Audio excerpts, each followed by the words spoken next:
Aloha everyone, it's Cindy from Stamped with Aloha, and today I'm going to teach you how to make this punch art girl card that's wearing this beautiful flower crown, or hakule as we say in Hawaii.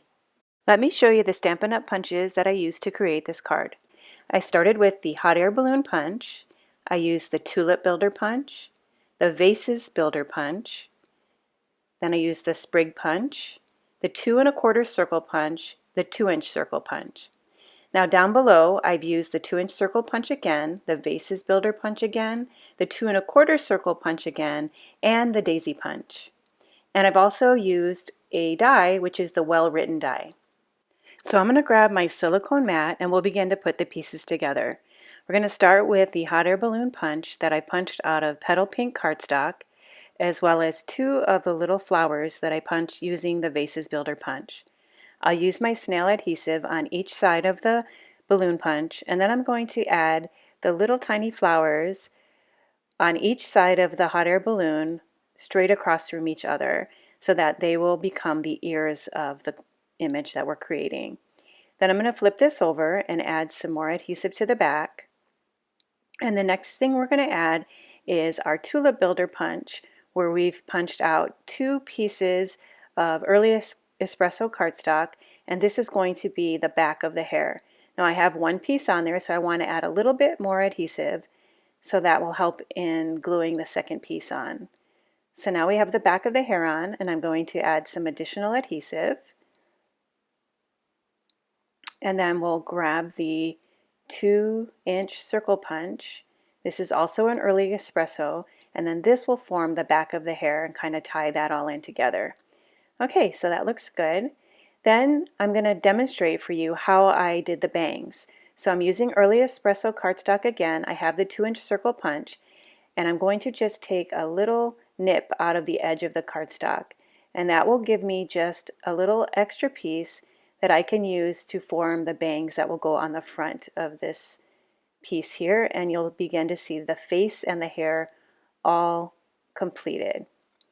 Okay, so now we're going to put the nose on. So I've made noses out of a bunch of different punches, but this one was made by just taking a nip out of one of the petals of the daisy punch. So now I have the little tiny petal, the little piece of that petal. I'm going to add some adhesive, and then I'm going to carefully place that right in the center of the face. Now for the eyelashes, I took 2 of the Vases builder little flowers, and they were punched out of early espresso, and then I'm going to stack them together, and I just noticed how the edge of the flower looked like eyelashes.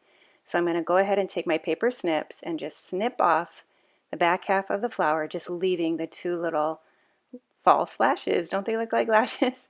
And I thought I would just make this picture look as if this girl was looking down, and so we didn't really need to see her eyes, and so you'll just add some adhesive to the back of these little lashes, and then just press them down right above the nose, like so.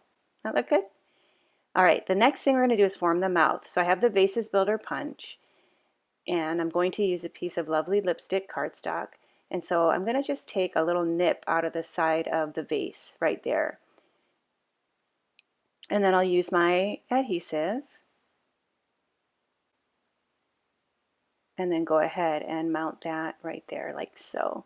So now we have the face, the nose, and the mouth, and so we're going to be ready to add the body.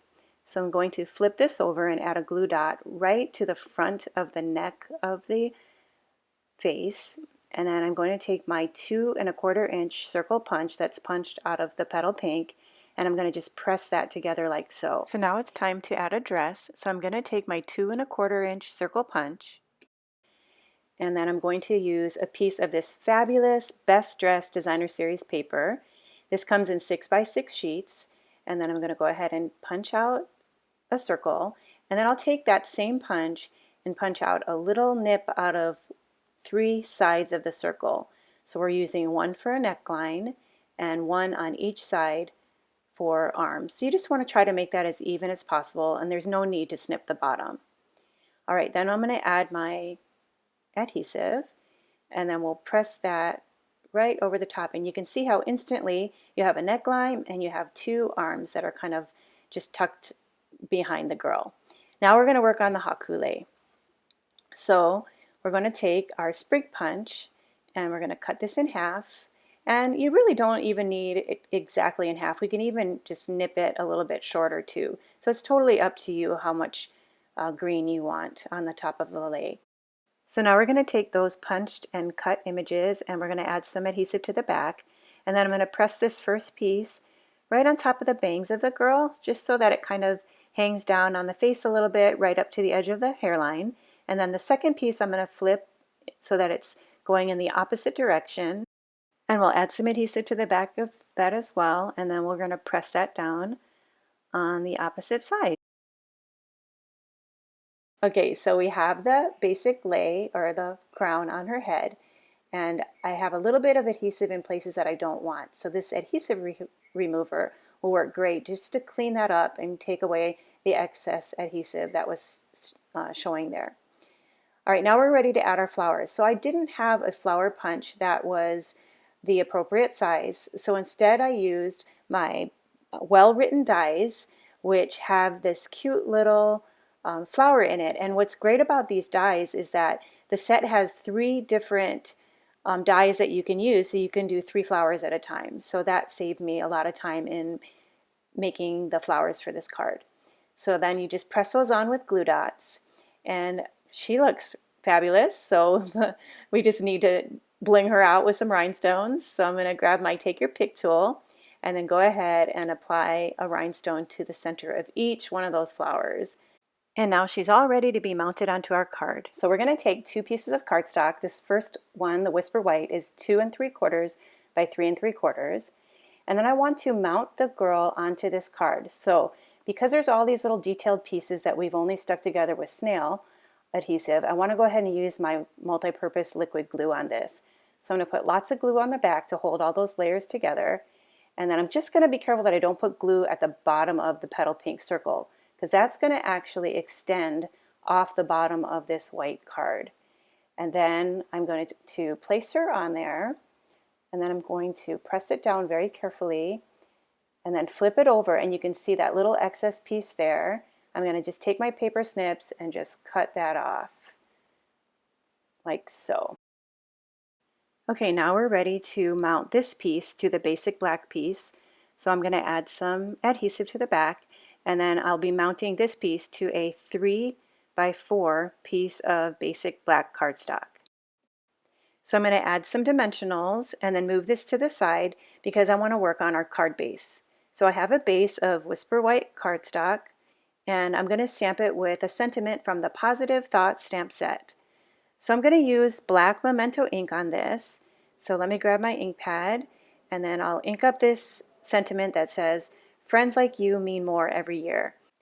Okay, so now our sentiment is stamped on the front of the card, and so now we're ready just to complete this card by adding a border of the Designer Series paper. So I have a 1 by 5.5 inch strip of the Best Dressed Designer Series paper, and this is the coordinating paper, the same paper that I used on the dress of this card. And so then I'm going to go ahead and press that along the side of the card, and then the last step is to just remove the dimensionals, and we'll just position this completed image right over the top of our sentiment. So there you go, she is all finished. Isn't this a sweet card? Now let me show you another variation of this card. This one I added some rosy cheeks with a Stampin' Blend marker, and this one I created a different smile and did a different colored base. Same with this one here. Let me show you how I made that different smile. So I'm going to use the same Vases Builder punch and a scrap piece of cardstock, and then I'm going to slide this over the exact same way I made that first smile, but instead I'm going to come back again, and after I make that first little nip out of the cardstock, I'm going to come back and line it up and make a second one, and then you'll have an image like this. Now if it's a little fuzzy like mine is at the end, you can use your paper snips to clean it up, but that's just a fun way to make an additional smile. So speaking of making smiles, let me close today's video by reminding you that when you make a card and send a card, whether it be to a family member, a friend, or even a stranger, you are going to definitely make someone smile when they know that you loved and cared enough about them to do such a thing. It was fun for me to share this idea with you today. I hope you enjoyed it. Have a happy and blessed day. Aloha!